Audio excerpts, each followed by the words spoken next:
grand plaisir de saluer cette auguste représentation de personnes que je connais et que j'apprécie depuis de très longues années. C'est aussi avec une émotion certaine que je m'exprime ici, à ce centre Mohamed Hassan Ouazzani, sur un sujet, la démocratie, les difficultés de son avènement dans les sociétés contemporaines et a fortiori comme principe directeur de la société mondiale. En effet, l'axe cardinal de la pensée et du combat de Mohamed Hassan Ouazzani, dès le début de son militantisme, a été l'instauration d'un Maroc nouveau, fondé sur la liberté à ses yeux indissociable du peuple en tant que collectivité nationale et de tout individu en tant que personne détentrice de droits fondamentaux, en tant que citoyen responsable et respecté. Autrement dit, pas de démocratie sans établissement des droits fondamentaux de la personne, c'est-à-dire les droits de l'homme ou humains dans la terminologie actuelle. Ce que je vous propose ici, c'est deux perspectives complémentaires de l'instauration de la démocratie, à savoir, premièrement, la démocratisation du système international, donc au niveau de la gouvernance mondiale. Deuxième perspective, la démocratisation des sociétés dans les divers États. Je signale d'emblée que ces deux processus s'inscrivent dans une longue durée, ont été longtemps dissociés, mais qu'ils sont entrés dans une phase de convergence exigée par les nouvelles valeurs introduites par l'Organisation des Nations Unies dès 1945, en quelque sorte par l'acceptation d'une nouvelle morale internationale proposée aux États membres de l'ONU et acceptée par ces derniers. Dans le but de saisir le chemin parcouru dans l'avènement de la démocratie, je vous propose quelques jalons historiques. Sans remonter à l'Antiquité grecque, que l'on évoque très souvent en tant que berceau de la démocratie, je préfère tracer le parcours semé d'embûches de l'avènement de la démocratie à l'époque contemporaine. Citons en premier le printemps des peuples, suscité par les révolutions quasi simultanées dans plusieurs États européens en 1848, alors dirigés par des régimes autocratiques ou oligarchiques.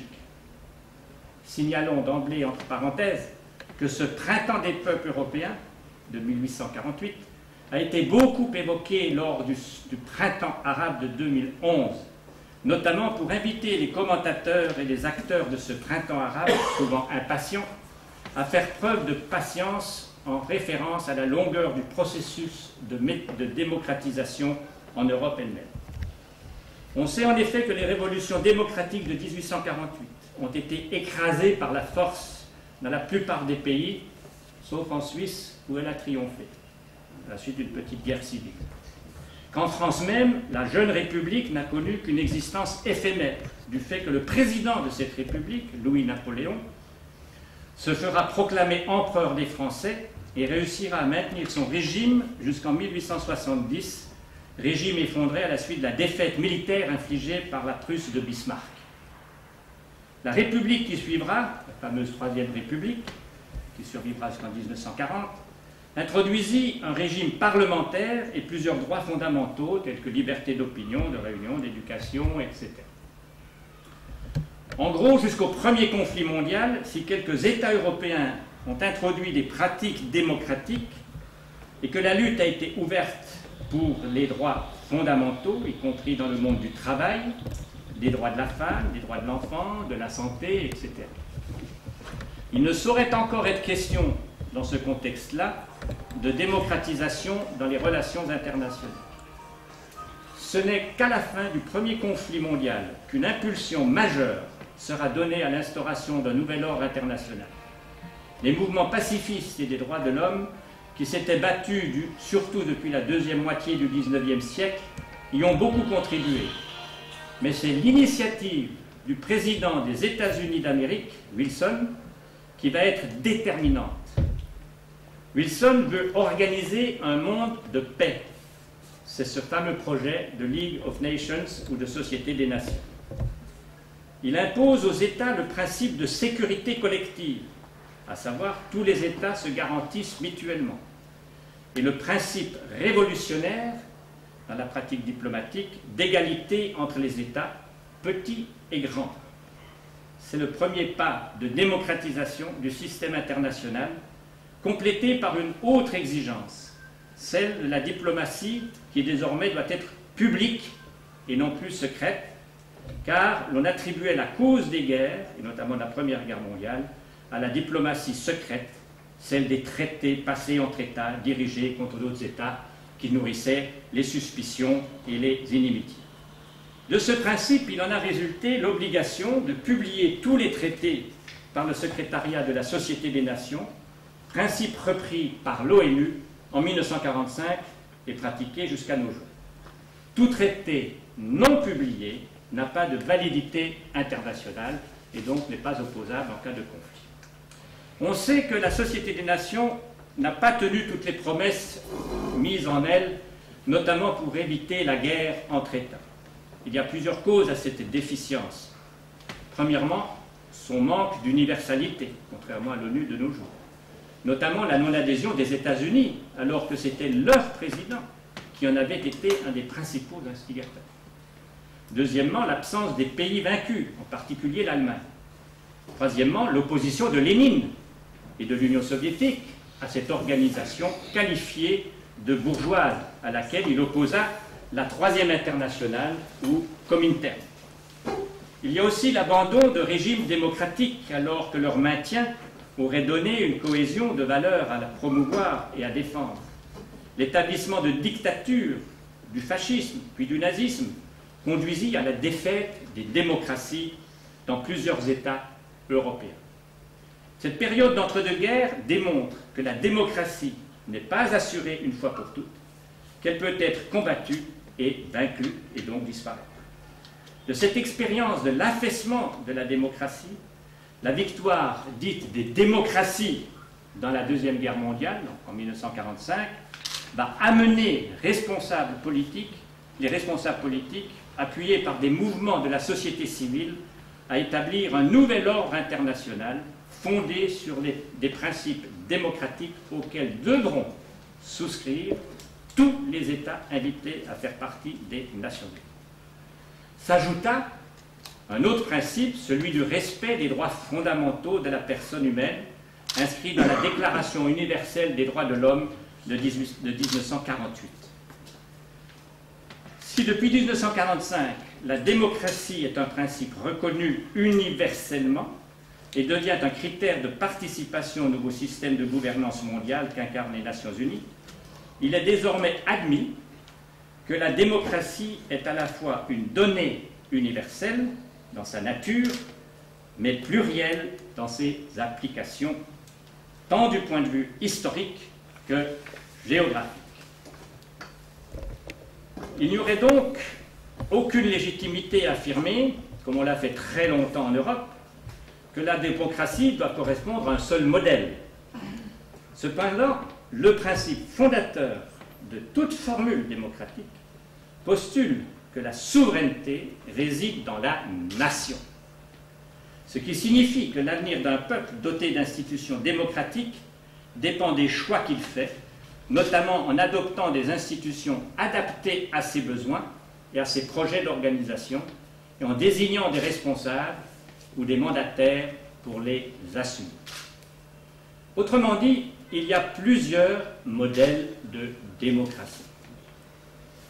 En vrai, dans les vécus démocratiques, ou les pratiques, les régimes politiques empruntent fréquemment des formes ou des instruments de la démocratie à plusieurs modèles. Cependant, pour établir un peu de clarté dans l'inventaire des régimes politiques contemporains se réclamant de la démocratie, puisque tous se réclament de la démocratie, il est possible de proposer trois modèles en renonçant ici à présenter un classement des divers États. Je me suis amusé à le faire, c'est très difficile. Si on prend tous les États de l'univers, selon ces trois catégories, du fait qu'un tel classement qui tiendrait compte des évolutions, voire des ruptures historiques, appellerait ici un très grand nombre de commentaires et il me faudrait plusieurs jours de conférences pour arriver au bout de cette démonstration. Mais pour résumer, il y a en premier lieu à évoquer les régimes démocratiques dits de type occidental. C'est déjà très global. Ces régimes se caractérisent par une séparation des pouvoirs. Les assemblées représentatives, le gouvernement, l'administration judiciaire, et par des institutions qui se réclament souvent d'une longue tradition. Le pluralisme politique est une constante de ces régimes qui sont marqués par le changement des équipes chargées de l'exercice du pouvoir, par les électeurs qui s'expriment librement. Selon la situation économique et sociale, les sociétés démocratiques changent plus ou moins rapidement de mandataire. En revanche, dans les situations de bien-être, on peut parler d'une démocratie d'adhésion ou consentante, c'est-à-dire que les citoyens sont à tel point satisfaits de leur sort qu'ils acceptent sans réagir les mesures que l'État met en œuvre. Cette situation est souvent déplorée d'ailleurs par les observateurs qui relèvent ou dénoncent l'absentéisme du corps électoral lors des élections ou consultations auxquelles les citoyens sont invités à exercer leurs droits fondamentaux, pourtant acquis souvent après de très longs débats. De façon générale, les détenteurs du pouvoir ne sont pas garantis de durée, et encore moins lorsque, selon les constitutions spécifiques à certains États, ou selon les règles internes à certains partis, l'exercice de mandats politiques est limité dans le temps. La tendance actuelle dans ces démocraties dites avancées postule non seulement la limite temporelle des mandats, mais aussi un abandon du cumul des mandats. Vous savez que ce sont des sujets d'une extrême actualité dans les modèles de démocratie dans nos pays d'Europe. La finalité de ces restrictions vise à élargir la participation aux enjeux du pouvoir et au renouvellement des élites considérées comme un barrage aux abus du pouvoir. C'est dire à quel point ce type de démocratie est en constante évolution et connaît une très grande variété de conditions de l'exercice du pouvoir. Par exemple, dans le cas suisse, le système de démocratie directe qui s'y est ajouté à la démocratie représentative s'est développé tout au long du XXe siècle, élargissant le contrôle démocratique sur des objets les plus divers de nature économique, sociale, sociétale et technique, y compris, et ça c'est seulement une conquête des droits démocratiques après la Première Guerre mondiale, en matière d'engagements internationaux soumis à des référendums obligatoires ou facultatifs selon leur importance. Certes, la démocratie suisse, en dépit de ses excès régulièrement évalués et critiqués par une élite helvétique, ne saurait être un modèle pour tous les États, mais il convient quand même de relever toutefois que, depuis quelque temps, des demandes de référendum ou des initiatives populaires sont formulées dans plusieurs pays. Passons rapidement aussi au deuxième modèle de démocratie, c'est-à-dire les régimes démocratiques, ça existe, de type totalitaire. Ils doivent être aussi démocratiques. Ces régimes se caractérisent par une structure politique centralisée, appelée souvent centralisme démocratique d'ailleurs, et par l'absence de pluralisme tant sur le plan politique que sur le plan idéologique.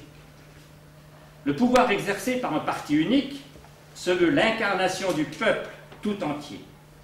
Ces régimes se sont même octroyés, à l'exception dominante de l'Union soviétique elle-même, la dénomination de démocratie populaire. Pas justement, c'est à... Et le sont encore pour ceux d'entre eux qui se maintiennent notamment en Asie, puisqu'en Europe il n'y en a plus. En Chine, Vietnam, Birmanie, sans oublier l'énigmatique Corée du Nord. La République populaire de Chine, tout en étant fidèle à son idéologie marxiste et à son organisation communiste, a développé un modèle chinois de régime autoritaire ouvert à quelques pratiques de l'économie capitaliste libérale. L'expansion de ce modèle est devenue un nouvel enjeu de la politique mondiale, et notamment qui concerne l'orientation de l'Afrique. Troisième modèle, les régimes démocratiques de type communautaire ou populaire. Ces régimes se caractérisent par un nationalisme à la fois restaurateur d'une nation historique ou imaginée et modernisateur de la société. Ils sont pour la plupart issus d'un combat de libération nationale sur le plan politique qu'ils veulent poursuivre sur le plan économique et social. D'où cette volonté modernisatrice qui marque les élites nationales pour s'affirmer face à des forces traditionnelles compromises avec le pouvoir colonial rejeté.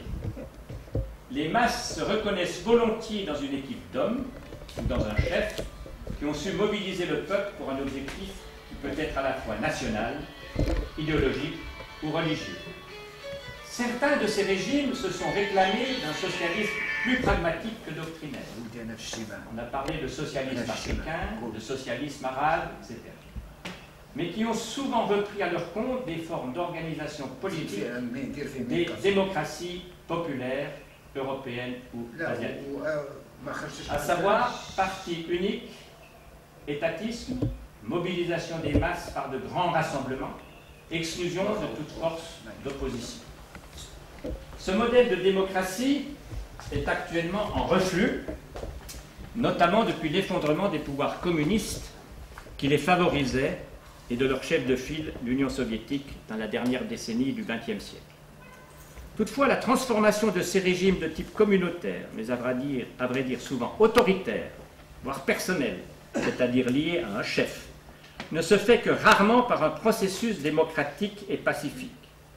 Les pays qui avaient emprunté cette voie sont presque tous entraînés dans des convulsions provoquées par des coups de force, tandis que d'autres s'orientent progressivement vers l'introduction de méthodes proposées par le modèle occidental, telles que le pluralisme des partis et le recours aux élections effectuées à l'incitation d'États occidentaux, notamment de l'Union européenne et des États-Unis d'Amérique, et sous le contrôle de délégations internationales mandatées à cet effet. À l'évidence, il ne serait pas aisé de classer tous les États se réclamant de l'idéal démocratique dans l'une ou l'autre de ces catégories. Les régimes tels qu'ils sont et évoluent dans le temps ne se réduisent donc rarement à un seul modèle. Ainsi, on a des tendances bonapartistes ou populistes qui existent dans des régimes de type occidental. On en voit des évolutions toutes récentes dans certains pays en Europe. Et les régimes à parti unique ont dû prendre en compte les forces hétérogènes au régime au fur et à mesure qu'elles s'affirmaient en tant que société civile face au pouvoir. Quoi qu'il en soit, les démocraties, qu'elles soient pluralistes, centralistes ou autoritaires, doivent tenir compte des opinions publiques que la multitude des moyens de communication ne permet plus de contrôler par les instances étatiques, comme cela a été longtemps le cas. Un régime politique où domine l'arbitraire ne saurait plus tenir pendant des générations depuis la montée en puissance de l'opinion publique, tant sur le plan interne que sur le plan international. D'ailleurs, la communauté internationale n'est pas indifférente ni au traitement infligé à certains peuples, ni à leurs aspirations à bénéficier des droits fondamentaux, qu'ils soient politiques, économiques, sociaux et culturels, tels qu'ils ont été proclamés par la Déclaration universelle des droits de l'homme en 1848 et explicités, entérinés dans plusieurs conventions internationales, qu'elles soient à portée universelle ou régionale.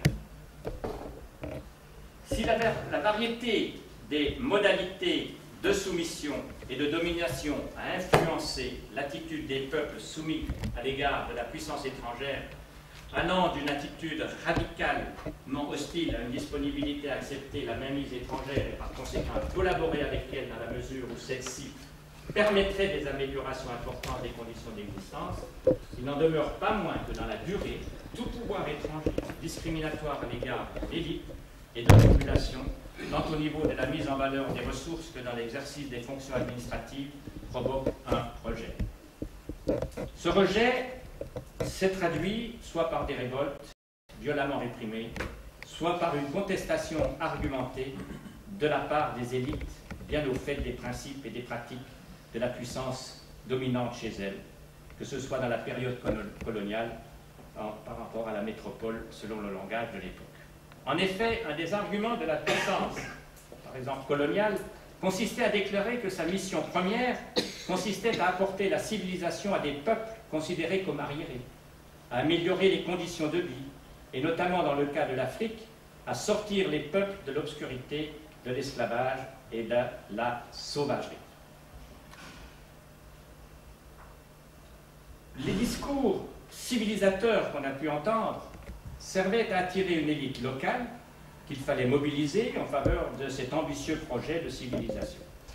Cette stratégie a connu un certain succès, aussi bien en Asie qu'en Afrique, mais on en a mesuré rapidement les risques pour le pouvoir dominant à l'époque, à savoir le pouvoir colonial.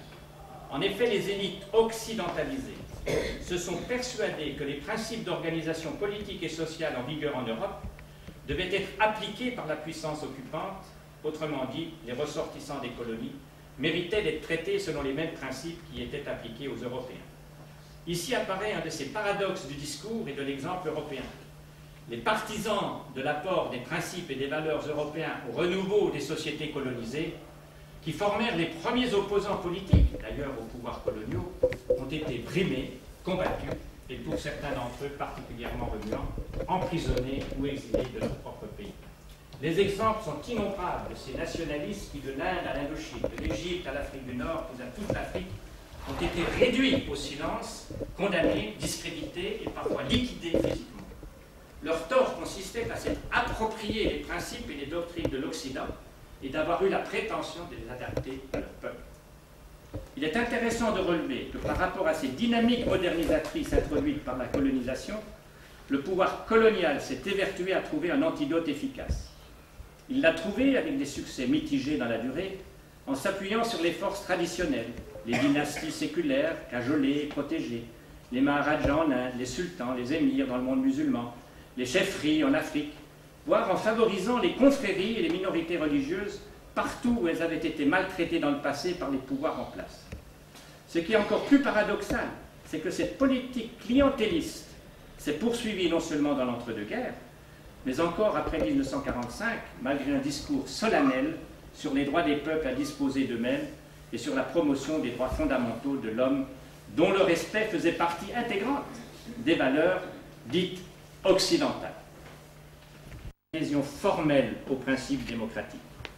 Mais l'application de ces principes suivra une évolution très disparate, tant dans le temps que dans la nature même des régimes démocratiques mis en place. Aux nombreux coups d'État qui ont jalonné l'histoire des jeunes États, africains notamment, ont succédé des innovations démocratiques originales, telles que des élections libres et pluralistes à divers échelons de la structure étatique. Après bien des vicissitudes, les dirigeants s'efforcent de mettre en œuvre la Charte africaine des droits de l'homme et des peuples, adoptée le 27 juin 1981. C'est loin par rapport à 1945, mais c'est quand même maintenant déjà quelques décennies. Se conformant ainsi aux grands principes de la Charte des Nations Unies et de la Déclaration universelle des droits de l'homme. Au début de ce XXIe siècle, l'engagement en faveur de pratiques démocratiques inspirées par les modèles occidentaux a connu des succès indéniables, même si des expériences de régimes autoritaires populaires réussissent encore à s'imposer aussi bien en Afrique qu'en Asie, voire en Amérique latine. En conclusion à cet exposé, il faut retenir que l'approfondissement des droits fondamentaux doit résulter de développements internes propres à chaque société, que les puissances étrangères n'interfèrent pas dans cette évolution, que les puissances qui proposent des démocraties dites modèles, qu'elles accompagnent alors avec sympathie les nouvelles évolutions, et surtout qu'elles ne les contrecarrent pas en soutenant des pouvoirs non légitimes du point de vue démocratique, ce qui est malheureusement très courant encore. Ce qui frappe, c'est qu'aujourd'hui, comme depuis longtemps, les élites nord-africaines et africaines sont très au fait des évolutions des sociétés européennes et des débats d'idées et politiques qui s'y déroulent. Mais elles regardent aussi vers les expériences passées et en cours, non seulement en Turquie, mais dans tout le Moyen-Orient. En effet, l'introduction d'idées et de réformes démocratiques en Turquie ottomane jouit d'une longue histoire qui remonte au milieu du XIXe siècle. On l'a beaucoup oublié, cet aspect-là. Marquée par des avancées significatives, mais aussi par des blocages et des retours en arrière. C'est une évolution ascendante. On sait que l'Empire ottoman était surtout, depuis le XVIIIe siècle, un enjeu majeur des rivalités entre les grandes puissances européennes. Il faut constater que les puissances européennes qui ont imposé à l'Empire ottoman un droit d'intervention en faveur des populations chrétiennes de cet empire n'ont pas agi pour encourager le courant libéral, patriote, voire laïque, qui avait obtenu en 1876 une constitution inspirée des principes des démocraties représentatives européennes de l'époque. Constitution, toutefois, mise en veilleuse en 1878 déjà, même pas 2 ans d'expérience, à la suite d'une intervention militaire de la Russie qui ne pouvait tolérer à ses frontières une constitution, un empire plus libéral que ce que la Russie pouvait tolérer. Les puissances européennes ont préféré s'assurer la collaboration du sultan Abdul Hamid, ce dernier rétabli dans son pouvoir autoritaire, ce qu'il souhaitait lui personnellement, mais néanmoins humilié et désormais tributaire du bon vouloir des Européens sur le plan stratégique et économique. Son pouvoir personnel s'en trouverait pratiquement garanti, notamment par l'Angleterre, qui avait reçu en échange de ce protectorat indirect sur l'Empire ottoman, mais surtout sur la personne même du sultan et son institution, l'île de Chypre. C'était le salaire de cette protection, en 1870. En 1908, le mouvement révolutionnaire et patriote Jeune Turc réussit une nouvelle fois à imposer au sultan Abdul Hamid, toujours sur le trône, le rétablissement de la constitution de 1876, 40 ans après. Or, en dépit du fait que cette constitution postulait en son article 17 que tous les Ottomans sont égaux devant la loi, ils ont les mêmes droits et les mêmes devoirs envers le pays, sans préjudice de ce qui concerne la religion. Les puissances européennes en profitèrent pour déstabiliser le nouveau pouvoir démocratique, d'abord en empêchant l'organisation d'élections démocratiques en Bosnie-Herzégovine, administrée par l'Autriche-Hongrie, qui préventivement annexa ces provinces ottomanes afin d'éviter la consultation démocratique. Ce coup de force de la part d'une grande puissance européenne en violation des protocoles du Congrès de Berlin de 1878 provoqua certes une petite crise diplomatique, la crise de Bosnie, connue sous ce titre, la crise de Bosnie de l'époque, parce qu'il y en a eu depuis, mais surtout un regain de tension dans l'ensemble balkanique. Il conduisit aux guerres balkaniques en 1912 et à une défaite ottomane prévisible du fait du conflit en cours avec l'Italie qui avait lancé en 1911 une opération de conquête des territoires ottomans d'Afrique du Nord, la future Libye. Ces 2 défaites, conduisant à des pertes territoriales importantes, amputèrent considérablement le prestige de ce gouvernement démocratique turc. Son entrée dans le conflit mondial en 1914 transforma le régime en une dictature militaire qui sombra avec sa défaite et celle de ses alliés, les empires centraux, donc l'Allemagne et l'Autriche-Hongrie, en 1918. Il faudra attendre l'instauration de la République turque en 1924 pour que des institutions démocratiques soient établies. Mais leur mise en œuvre a connu des révolutions tout au long du XXe siècle. Il s'est agi de les rendre eurocompatibles, d'autant plus que la Turquie partage les valeurs européennes au sein du Conseil de l'Europe depuis 1949. Malgré des périodes autoritaires, la Turquie a esquissé un modèle de démocratie auquel se sont référés de nombreux promoteurs du printemps arabe dès 1911.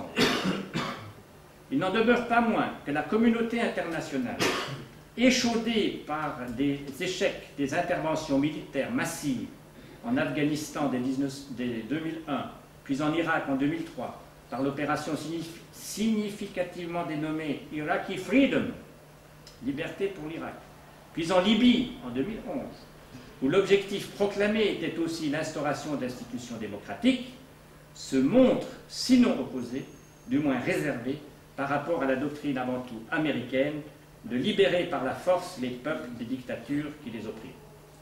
La réserve est de mise en ce qui concerne la situation de guerre civile en Syrie depuis 2012. On sait que si le droit d'ingérence à titre humanitaire a démontré toutes sortes d'ambiguïtés dans sa mise en œuvre, transformé en obligation de secours et de solidarité, dans les cas de violation flagrante des droits fondamentaux, la politique qui cherche à introduire par la force des régimes démocratiques traduit en fait des intérêts stratégiques, économiques et idéologiques de la part des grandes puissances. D'aucuns ont interprété ces entreprises militaro-humanitaires comme une forme nouvelle d'impérialisme. La colonisation proclamée au XIXe siècle mission civilisatrice au profit des peuples dits arriérés Les interventions humanitaires dans des régions dévastées par des guerres civiles ou régionales, enfin les interventions pour la promotion de la démocratie, montrent bien toute la complexité des actions de domination ou de régulation au titre de la bonne gouvernance et révèlent les enjeux contradictoires qui interagissent dans la conduite des relations internationales. Il n'en demeure pas moins qu'aucune démocratie ne pourra durablement s'établir contre la volonté des peuples concernés. C'est à ceux-ci de se déterminer librement sur leur organisation étatique et politique. Les manifestations populaires dans de nombreux pays tendent majoritairement à exprimer leur aspiration à vivre dans un régime de liberté et de respect de droits fondamentaux, désormais bien diffusés dans le monde, grâce à des organisations telles que le Haut Commissariat aux droits de l'homme des Nations Unies, le Conseil de l'Europe et de nombreuses organisations non gouvernementales qui agissent dans ce domaine. En fait, pour des esprits avertis, la démocratie est la solution, et non pas, comme beaucoup le disent, le problème, comme l'avait écrit l'écrivain égyptien Alaa el-Aswami en 1911, en pleine tourmente égyptienne. Je vous remercie de votre attention et je suis ouvert aux discussions sur cet exposé un peu schématique que je me suis permis, en évoquant un peu les droits fondamentaux.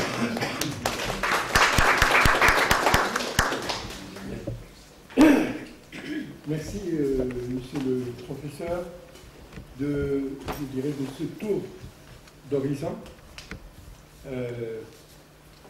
autour d'une question majeure qui a préoccupé les peuples depuis l'Antiquité jusqu'à nos jours, c'est celle de la démocratie, ou comment faire participer la population à l'exercice du pouvoir. Le professeur Rémy nous a présenté donc ce tour d'horizon et nous a précisé qu'il y aurait au départ 3 formes de démocratie. La première que l'on a appelée la démocratie de type occidental, je dirais peut-être ce que l'on a appelé pendant un certain temps la démocratie libérale, qui a surgi au lendemain de la Révolution américaine et de la Révolution française.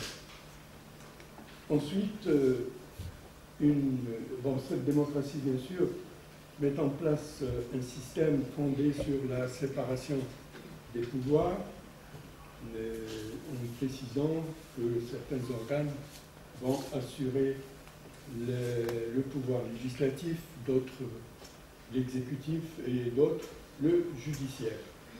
Et que dans ce type de démocratie qui a dominé l'Europe, il y a souvent aujourd'hui un système pluraliste avec une formule d'alternance, puisque les gouvernements peuvent changer au gré des résultats des élections.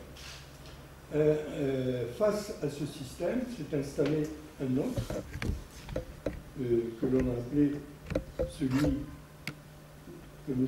Fleury appelle les régimes démocratiques de type totalitaire. On peut entendre par là ce que l'on a appelé à un moment donné les démocraties populaires, qui ont été mises en place déjà avec l'URSS et par la suite avec tous les pays de l'Est qui se sont installés en Europe, en Europe de l'Est après la Deuxième Guerre mondiale, voire en Chine et j'irai jusqu'à Cuba comme dernier exemple, en passant par la Corée, bien entendu, que vous avez évoqué. Dans ce type de régime, on parle bien sûr de démocratie, elle est toujours fondée sur ce qu'on appelait le centralisme démocratique, mais c'est toujours un parti unique ou un parti dominant qui parle au nom, qui a la prétention de parler au nom des populations, donc au nom du peuple. D'où on parlait de dictature du prolétariat. Mais comme il s'agit du prolétariat, on peut dire que c'est le peuple qui exerce une forme de démocratie, que vous avez qualifié bien sûr de totalitaire. Enfin, un troisième type qui est celui issu des révolutions, qui pourraient être soit des révolutions issues de la décolonisation, donc les révolutions nationale des pays anciennement colonisés, et plus tard de la transformation de ce qui avait été mis en place au lendemain des indépendances. Bien sûr, au lendemain des indépendances ou de la décolonisation, on assiste à un grand nombre d'États qui se mettent en place, États nouveaux, mais il y a toujours une relation avec l'ancienne métropole. Tantôt on va choisir un type de régime qui rappelle celui de la métropole, tantôt on va s'ériger en parti unique, en système plus ou moins totalitaire, parce que tout tourne autour du chef, le chef incarnant en quelque sorte la nation. Pourquoi? Parce que dans pas mal de ce genre de pays, ce n'est pas la nation qui a créé l'État, mais c'est plutôt l'État qui doit forger la nation. Si on parle aujourd'hui notamment de l'Afrique, avec le partage colonial, les frontières nouvellement instaurées, eh bien, assez souvent la fragilité vient du fait que ce n'est pas la nation qui est à l'origine de la construction de l'État, c'est plutôt l'inverse. L'État doit, le cadre étatique, doit donner naissance à une nation. Et cette nation doit tourner, comme vous l'avez dit, autour du chef. C'est pour cela qu'on va assister à une unique qui doit exercer le pouvoir pendant un certain temps. Donc tout ceci montre qu'il arrive un moment où il faut revenir à une remise en cause de ce genre de système qui a été mis en place après la colonisation, qui explique un certain nombre de révolutions, comme celle que l'on a appelée le printemps arabe. Printemps arabe, est-ce qu'on l'a copié sur le printemps turc? Est-ce qu'on ne l'a pas copié aussi sur le printemps de Prague, la tentative qu'il y avait eu en Tchécoslovaquie dans les années 68, est très intéressante, parce qu'elle rappelle un petit peu ce qui s'est passé dans le monde arabe, ou alors peut-être la révolution des œillets, celle portugaise, qui a mis fin au régime de Salazar, et qui a donné un peu l'éventail à la révolution tunisienne, où on parle de la révolution du jasmin. On utilise toujours la fleur pour montrer qu'il y a un changement pacifique, etc. Donc, dans ce contexte, M. Fleury nous demande de retenir un certain nombre de conséquences, je dirais moi peut-être un certain nombre de tendances dans le monde d'aujourd'hui. C'est qu'il y a une tendance, bien sûr, à la mise en place, à généraliser le concept de démocratie. Mais généraliser ce concept ne va pas sans heurts, puisqu'il y a des phases où il y a un apogée de la démocratie, c'est-à-dire des phases où on va mettre en exergue le principe, mais des fois, on va en arriver à la mise en place de certaines institutions pour pratiquer la démocratie. On va se retrouver souvent devant certaines difficultés. Parmi les difficultés, par exemple en Occident, c'est un peu l'absentéisme au moment où il faut être là pour participer. Il y a avant-hier ou hier, il y avait des élections en France où il n'y a eu que 50% de participants pour les élections régionales. Donc cela montre que, est-ce qu'il y a eu des affections? Est-ce qu'on dit, bon, on est tranquille, il n'y a pas de problème, on n'a pas besoin de voter, etc. Chez nous, au Sud, c'est un autre type de problème qui va se poser, parce que c'est là où commence la course peut-être à l'alternance. Quelle est la tendance qui va se mettre en place? Il faut donc mobiliser les forces qui sont souvent peut-être des forces antagonistes autour d'idéologies opposées, des fois complémentaires, mais de temps en temps on peut trouver une synthèse qui fait un peu la réunion entre des idéologies un peu opposées pour assurer une période de transition que l'on appellera peut-être alternance ou autre, selon le choix des régimes. Donc ici, l'un des problèmes qui reste aussi posé, est-ce qu'il faut imposer la démocratie par la force? C'est là tout le problème. Est-ce qu'il faut aussi copier un type de régime et dire c'est ce qui va aller pour tel ou tel pays? Parce qu'on nous a dit, quand il y a eu le problème en Irak, on nous a dit oui, si l'Irak tombe, c'est comme la théorie des dominos de Johnson ou je ne sais pas qui, la théorie des dominos, si l'Irak devient démocratique, le voisin le deviendra et le voisin, etc. Mais quel est le résultat aujourd'hui? On voit très bien quel est le résultat. Est-ce qu'on a... On ne sait pas encore si il va y avoir la mise en place d'une démocratie. Bon, on nous a aussi parlé de ce qu'on a appelé le fawda al-khallaqa, hein, c'est-à-dire... pardon? Oui. Après l'anarchie, ben, il y aura l'ordre. Bon, il y aura un nouvel ordre, peut-être. Après le désordre, il y aura un nouvel ordre. Mais combien de temps faudra-t-il attendre pour que ce nouvel ordre s'installe dans la paix et la sérénité? Parce que c'était peut-être ce que voulait Wilson. Les Américains, lorsqu'ils sont arrivés au pouvoir, ils ont lancé une idée sur le plan international en disant il faut faire la paix par le droit. Parce qu'avant, on faisait la paix par la guerre. C'est-à-dire, la guerre, c'est un moyen de régler les problèmes. Mais on a commencé à dire faire la paix par le droit, et c'est tout ce processus qui s'est mis en place de manière progressive pour arriver jusqu'à la Société des Nations, l'Organisation des Nations Unies, mais ce n'est pas toujours fait correctement, parce qu'il y a toujours la souveraineté. Et là, on est sur la démocratie à l'échelle internationale, où les États sont égaux, il est vrai, mais sur le plan de la puissance, je crois qu'il n'y a pas d'égalité. On a voulu dire les États sont tous égaux, la voix des États-Unis vaut celle de la petite île du Pacifique, mais ce n'est pas la même force, ce n'est pas les mêmes moyens économiques. Et dans ce contexte, comment assurer une véritable démocratie? Bon, je pense qu'on peut ouvrir le débat sur